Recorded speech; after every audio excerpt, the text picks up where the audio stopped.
Our clients are all owners of very large family businesses. And essentially what we do is we help with generational transition.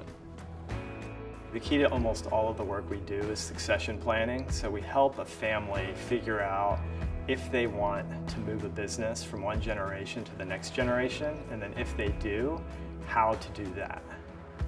We help to break down the different components of what that process looks like, what the different pieces are that need to be put in place for that process to be successful. And when families need it, we hold their hands through that process. There is a need to understand many people, many different perspectives, not to pass judgment, to listen to a lot of stories, many sides of the story, to understand the business, where the business has come from, how it works, how it operates, what are the key ingredients, and then to understand the ownership structure. And so our role with these families is to help that group of adults pick up the responsibility that they want to have, learn how to be good stewards, become board members if that's appropriate, and work together, most importantly, to be able to be the owners of that company.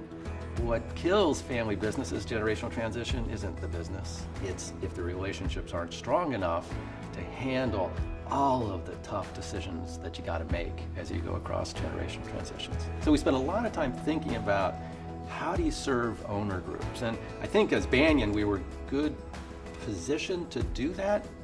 Many of the issues we deal with have an emotional element of it. There's like a rational element, there's an emotional element. If you rush the emotional element and break it, you're back 5 steps. One of the things that we do in our work that differentiates us is that we never make the assumption that we know more about their business than they do.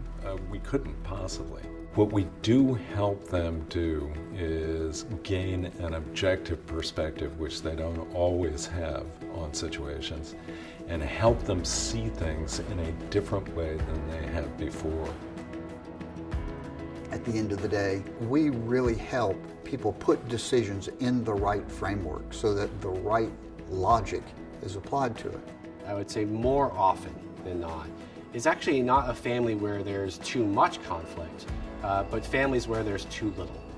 If families are going to own these significant assets together, a lot of what they need to do is to learn how to have those conversations, to learn how to put things onto the table, difficult topics, in a way that is constructive.